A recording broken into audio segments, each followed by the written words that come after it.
Gen Z কারা? ইউনুস ক্ষমতা ছাড়তেই vanish? ইউনুসের কোন কাজে লাগলো জেনজি? 1971 সালে যে মূল্যবোধকে বুকে ধারণ করে আমাদের গণমানুষ যুদ্ধ করেছিল, সেই মূল্যবোধকে বহু বছর পরে আবার জেনারেশন জি, যে প্রজন্ম জি, নতুনভাবে আমাদেরকে দেখতে শিখিয়েছে। জুলাই গণ অভ্যুত্থানে বড় ভূমিকা নিয়েছিল জেনজি। 14 থেকে 29 বছর বয়সী দেশের এই তরুণ তুর্কির দল আন্দোলনের সামনের সারিতে দাঁড়িয়ে হাসিনা সরকারের বিরোধিতা করেছিল। গত 1.5 বছরে রাস্তায় নেমে বিভিন্ন দাবিতে আওয়াজ তুলতে দেখা গিয়েছিল জেনজিকে।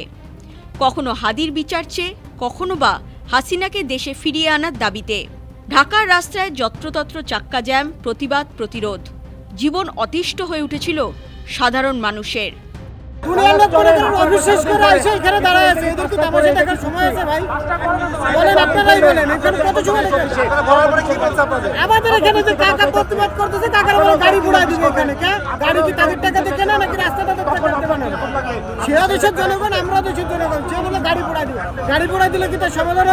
কেন পোড়াই দিবে তা তো আমরা চাই না, তারা বলতেছে। 2-2.5 ঘন্টা ধরে আমরা এখানে দাঁড়াই আছি, কারণ আমাদেরও অনেকের তো অনেক ধরনের সমস্যা আছে, অনেকের পিজি হসপিটালে রুগীও আছে, তা তাদের অবস্থা কি হবে?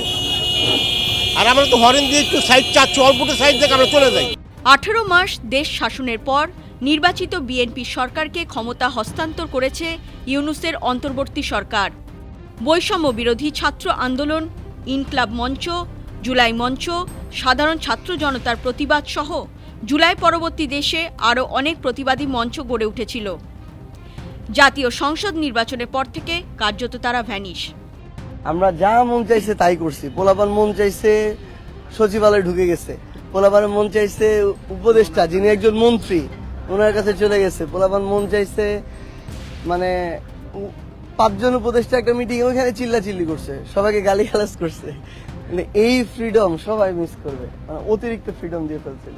এই যে এখন কেউ একটা আন্দোলন নামানোর সাহস করবে, শাহবাগ ব্লক করার এত সহজে সাহস করবে? যে সার্জিস আলম রগরগে মন্তব্য করার জন্য খ্যাত, সেই সার্জিসকেই বলতে শোনা গেল ইউনূসের আমলে ফ্রিডমটা একটু বেশি মাত্রায় হয়ে গিয়েছিল।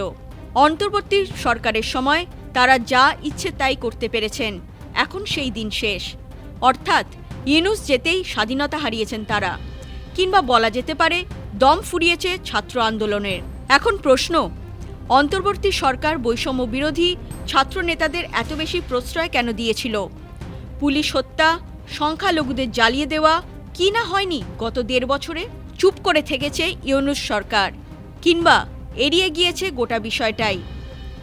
দেশে গণ অভ্যুত্থানের পর গঠিত অন্তর্বর্তী সরকারের সাংবিধানিক স্বীকৃতি ছিল না, তাই এই ছাত্র আন্দোলনকেই কি অন্তর্বর্তী সরকার চারপায়া হিসেবে ধরে নিয়েছিল? দেশের পরিস্থিতি অস্থির দেখিয়ে ভোট বানচালের চেষ্টা করেছিল। সংবিধানে অন্তর্বর্তী সরকার বা তত্ত্বাবধায়ক সরকারের উল্লেখ না থাকায় সংশ্লিষ্ট সরকারের মেয়াদেরও কোনো উল্লেখ নেই। আর এইটাকেই হাতিয়ার করে নেয় সাবেক ইউনূস। সংস্কার ও আইন শৃঙ্খলা প্রতিষ্ঠান নামে 1.5 বছর তারা শাসন ক্ষমতা হাতে রাখে। বাংলাদেশ সংবিধানে এই ক্ষেত্রে একটি নির্দিষ্ট বিধান রয়েছে। সংবিধানের 123(3) খ ধারা অনুযায়ী মেয়াদ অবসান ছাড়া অন্য কোনো কারণে সংসদ ভাঙলে পরবর্তী 90 দিনের মধ্যে নির্বাচন অনুষ্ঠিত হতে হবে।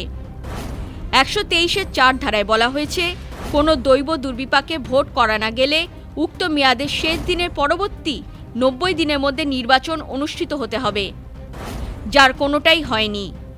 তাহলে এই অতিরিক্ত সময় হাতে নিয়ে কি করলেন ইউনূস? গোপনে আমেরিকার সঙ্গে বাণিজ্য চুক্তি সারল, পাকিস্তানে আইএসআই কর্তাদের দেশে নিয়ে এসে ভারত বাংলাদেশ সীমান্ত পরিদর্শন করালো, হিজবুত তাহরির মতো জঙ্গি সংগঠনগুলি থেকে নিষেধাজ্ঞা তুলে নিল, দেশের অর্থনৈতিক শ্রীবৃদ্ধির দিকে না তাকিয়ে হাজার হাজার কোটি টাকা দিয়ে চীন ও পাকিস্তান থেকে যুদ্ধবিমান কেনার উদ্যোগ নিল, দফায় দফায় ভারত বিরোধিতাকে শান দিল।